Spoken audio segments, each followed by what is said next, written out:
Hi everyone, this is Mrs. Cruz, and these are our 7i weekly announcements. We are on week 8 now, so we're down to the last couple of weeks. We are almost at the finish line. Just a few more days to go, and the countdown has finally begun since we are now officially in June. So hang on and continue to really do your best. For this week's Scholars of the Week, the overall theme I have for these 4 individuals is that they have kicked it up a notch the last couple of weeks, and I really appreciate that.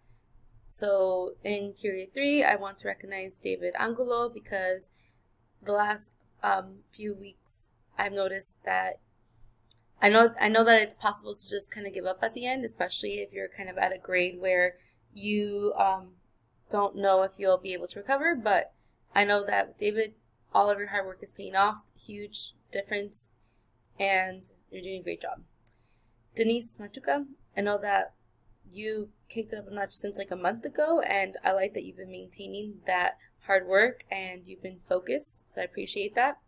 Same with Paola Gonzalez. I know that like the last month I've been seeing that not only are you doing the work, but the quality is improving time and time again, so thank you.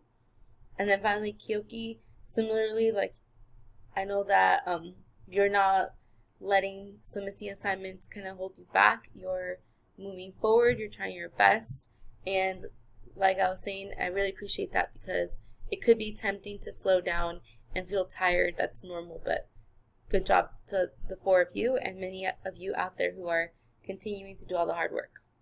So that's really my overall message for week 8. Keep going. Don't slow down. Now's the time to like actually kick up the speed and really push yourself. So whatever you need to do to get your focus going on, like please do that. I will say that just make sure you're completing the Thursday discussions. A lot of you are doing a great job doing this, and some of you like just know that if you're not doing it, it's not very challenging. Remember that our Thursday discussions, you always have 2 options. Option 1, you just type your question directly on the Google post, whatever chapters we're on. Like this is the one that you saw on Thursday about chapters 8 to 9. So you just have to choose a question about the chapters and you post it here. And then after that you respond to 2 other classmates' responses. So like you can see here, Jorge did a good job. Here's his question and here's 2 responses. I post them every Thursday. So if you go to May 21st, which is a week before this, you can see the Thursday's discussion from then. So here it is, Thursday's discussion. So just know that you can still make these up, and they're quick ways to boost your grade up as well. So don't ignore these and continue looking at that. Okay, and then my other announcement this week is that we are finishing the book this week. So we are now moving on to chapters 10 to 12. 12 is the last chapter, and I really hope that you are all as hooked on this book as I am. It's such a great book. It's a powerful message, one that's really relevant right now with everything that's going on. So I really hope that you guys are really trying to analyze the message behind this book and everything that Mildred D. Taylor is capturing at this time and place with American history. And we have so many issues that are coming up for the Logan family, right? We have the fact that Papa's injured. We know that there's going to be some repercussions probably from their interactions with the Wallaces. So all of this is going to happen in chapters 10 to 12. Like, is TJ still going to be around? Are they still going to be mad at him?